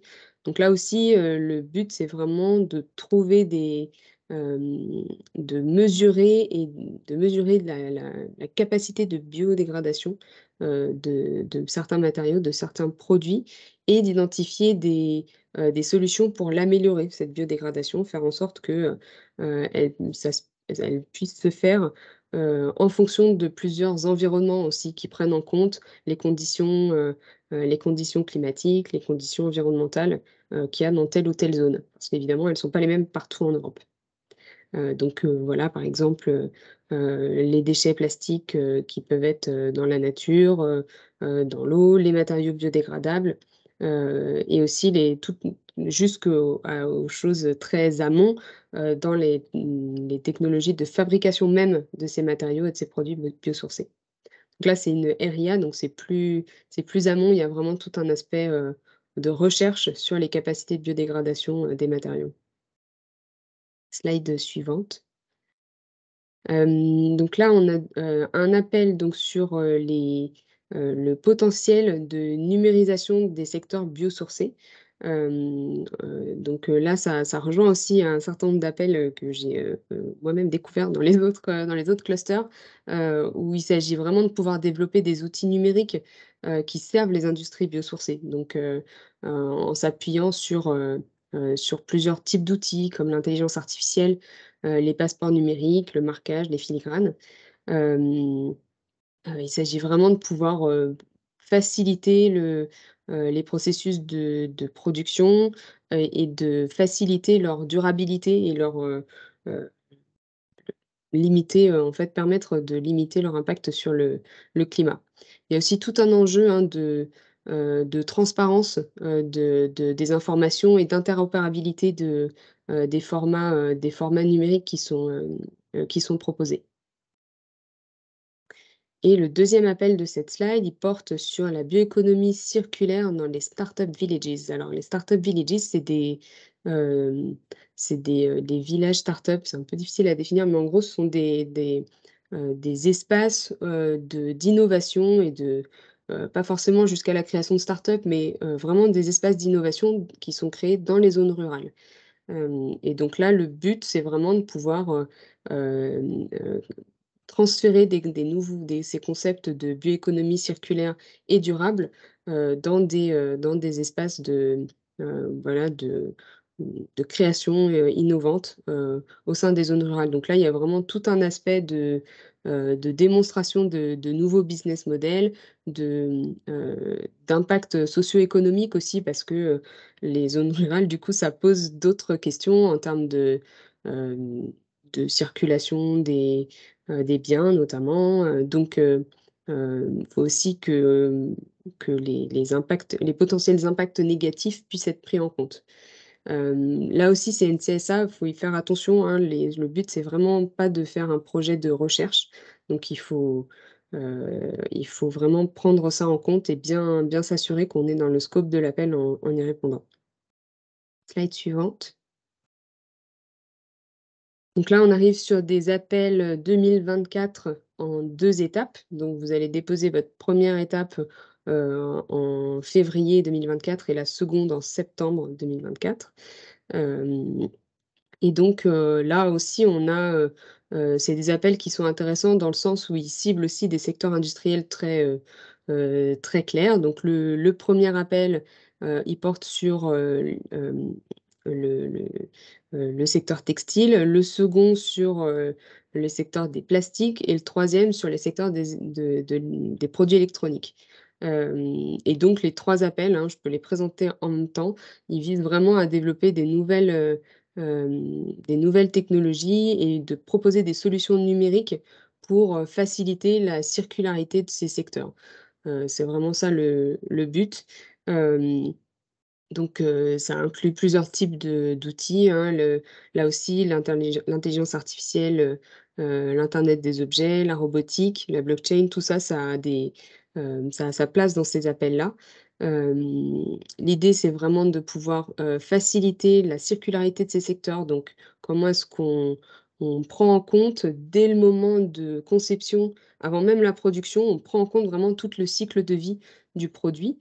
Et sa revalorisation potentielle une fois qu'il est consommé.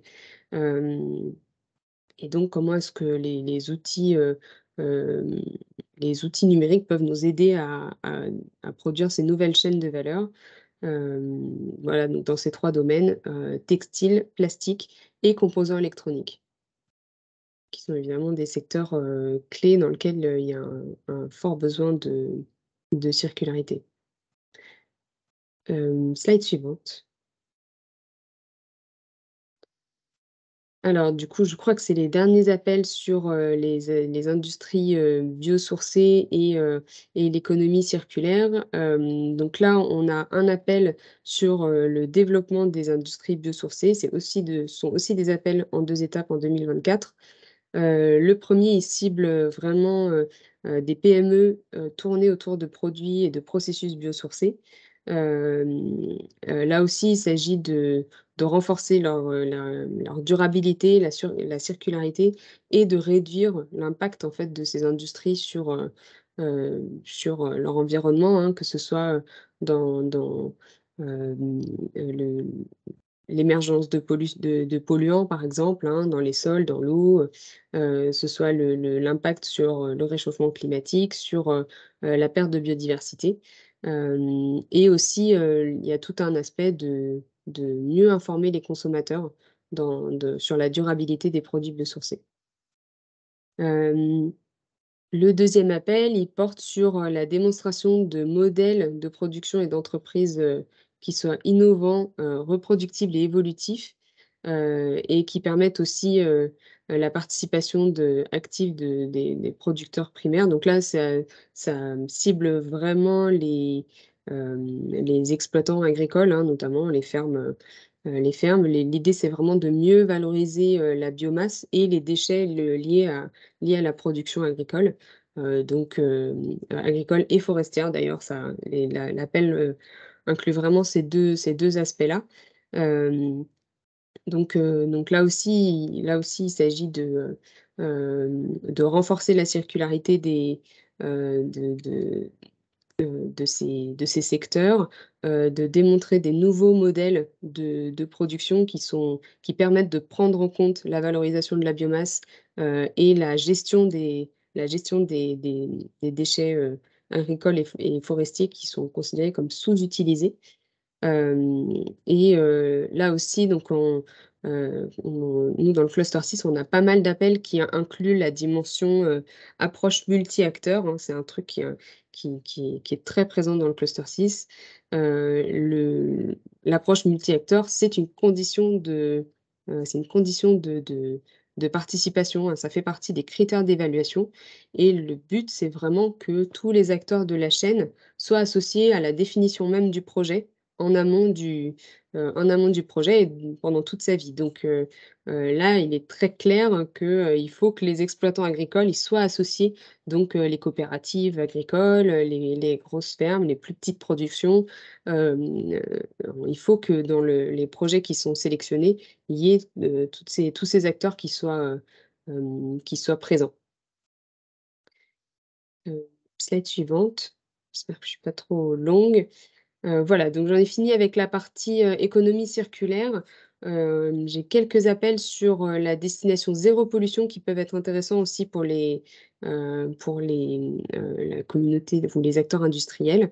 Donc sur les aspects, zéro pollution, on va retrouver un peu tous ces aspects de système biosourcés et circulaires, mais qui prennent en compte davantage vraiment la réduction de la pollution et le suivi des pollutions aussi. Il y a vraiment tout un enjeu de mieux comprendre les chemins de pollution et comment est-ce qu'au niveau des industries, on va aller, mieux mesurer les chemins de pollution, par où ça passe, quel type de pollution, quelles sont les pollutions qui sont les plus néfastes et comment est-ce on détermine un un niveau de pollution ou un niveau de déversement de polluants, par exemple, qui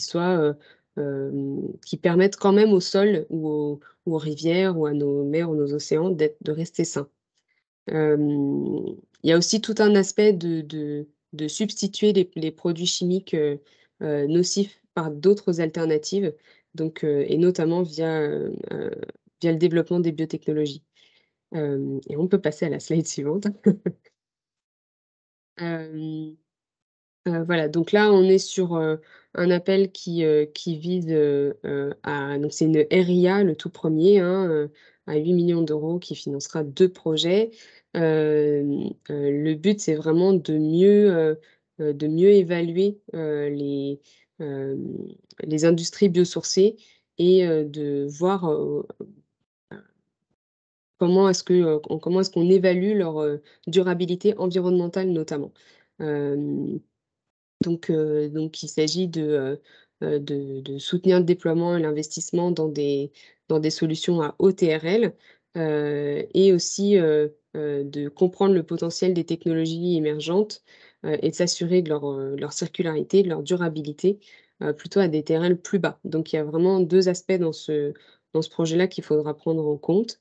Hem voilà, de compréhension et d'évaluation, de monitoring en fait, sur la durabilité environnementale des industries, biosourcées.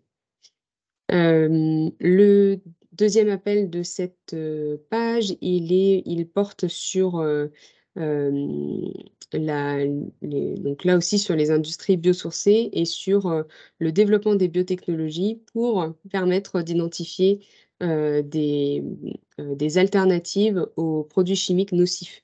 Donc c'est ce que je disais, juste avant. Donc là, c'est vraiment, le but, c'est vraiment d'identifier des nouvelles solutions qui permettent de réduire les impacts sur les écosystèmes, de trouver des solutions qui utilisent, par exemple, les techniques, d'ADN, l'intelligence artificielle également, et qui permettent voilà, à plusieurs niveaux et à plusieurs endroits de la chaîne de valeur, d'identifier, des solutions qui permettent de limiter l'utilisation de produits chimiques qui sont nocifs pour l'environnement. Voilà, donc la modification d'ADN au niveau, génétique, génomique rentre aussi dans le périmètre de ces biotechnologies, qui sont ciblées sur ce topic.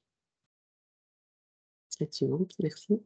Donc là, toujours sur la destination zéro pollution, 2 appels en 2 étapes aussi, le premier en 2023, le second en 2024. Le premier, il porte sur des solutions biosourcées sûres et durables par conception, donc Safe and Sustainable by Design, hein, c'est ça le SSBD que vous voyez sur l'appel, et notamment pour concevoir et évaluer des solutions biosourcées pour permettre d'identifier des alternatives aux additifs, aux matériaux ou aux produits chimiques qui sont utilisés, et voilà, pour plusieurs types d'applications, et permettre d'avoir une réflexion plus poussée sur l'utilisation et les applications finales de ces solutions biosourcées. Le second appel, donc l'appel 2014, il porte sur des technologies innovantes pour les bioraffineries. Donc là, il s'agit vraiment de pouvoir trouver des substituts, hein, aux substances dangereuses qui sont utilisées dans les enfin, qui peuvent se trouver dans les flux d'échappement des processus biosourcés. Donc là, il s'agit vraiment de pouvoir avoir des solutions innovantes en termes d'extraction, de recirculation et de fractionnement des flux pour limiter au maximum l'émission de polluants. Il y a tout un aspect aussi, voilà, de prévention et de contrôle de la pollution via l'eau chaude, les vapeurs, les odeurs aussi.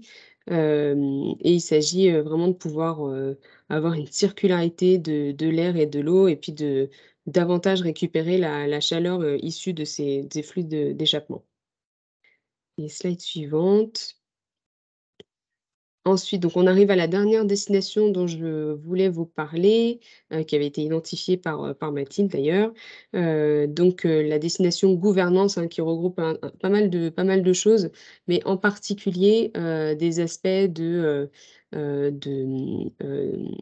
d'observation environnementale et de solutions numériques surtout. C'était surtout ça dont je voulais vous parler, les solutions numériques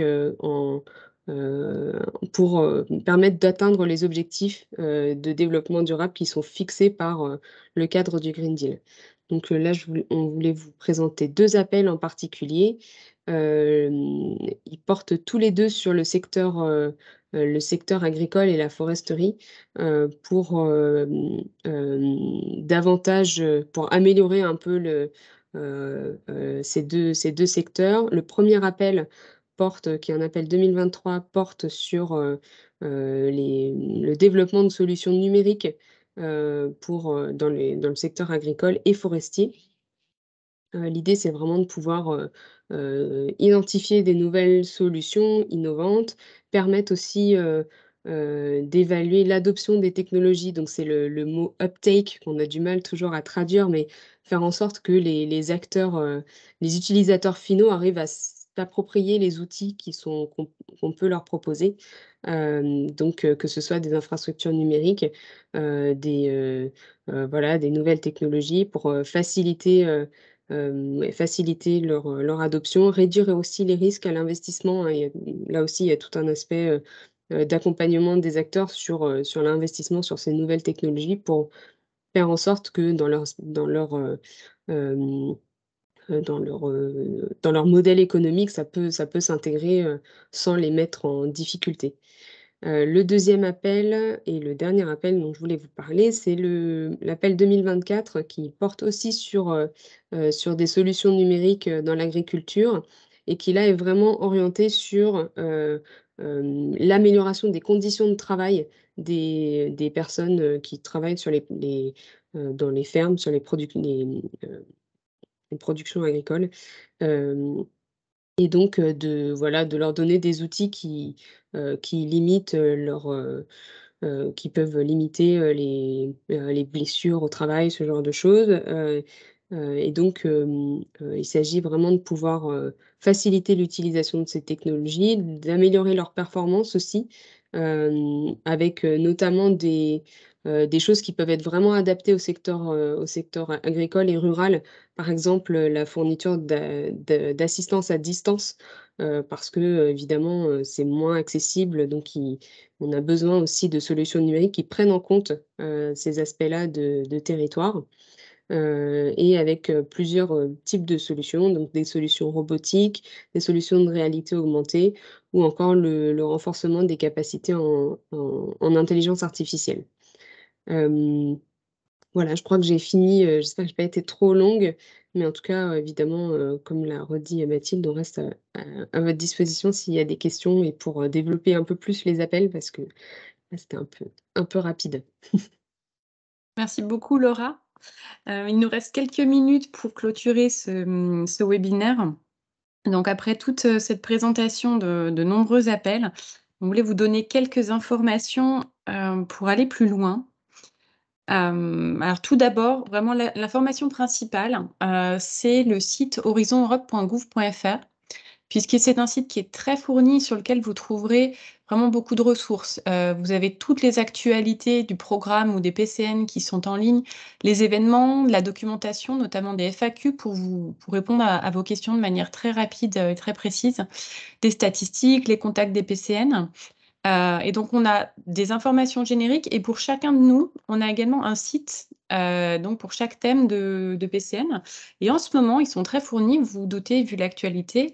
Et on trouve notamment eh bien, les liens vers les webinaires de présentation des appels à propositions. Donc là, vous avez ceux de...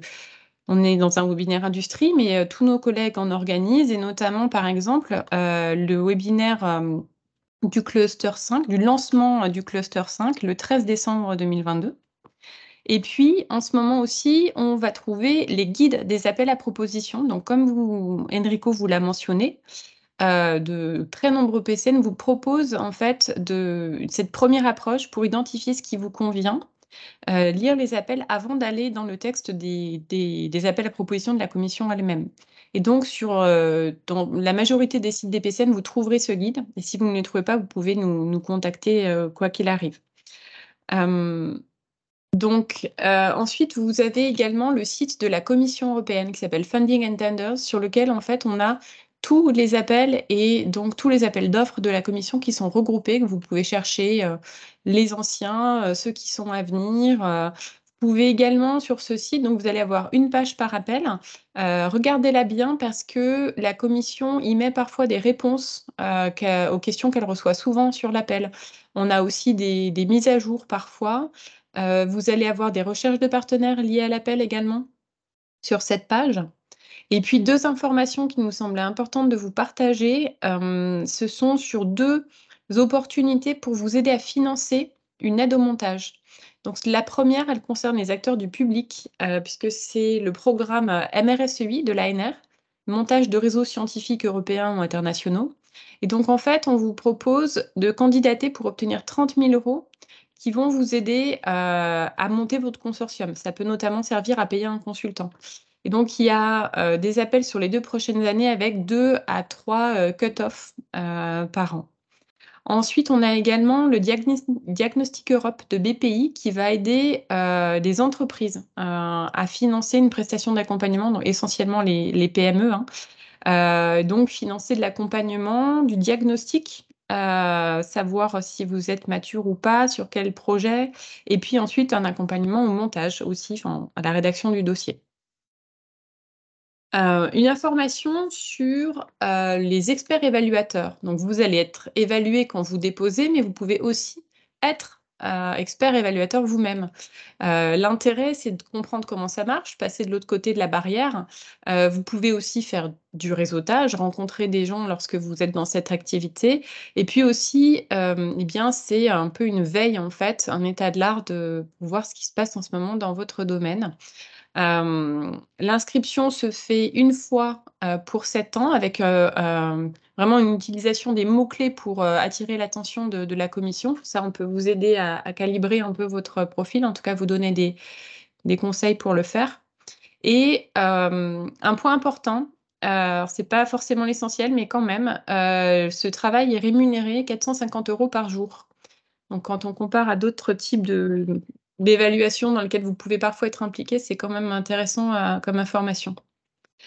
Et donc nous, les points de contact nationaux, on vous l'a mentionné maintes fois dans cette présentation, mais voilà, on est là, on est tout un réseau pour vous aider. Vous voyez sur toutes les parties du programme Horizon Europe, on a aussi des collègues qui sont sur les aspects juridiques et financiers, qui sont très efficaces et très présentes.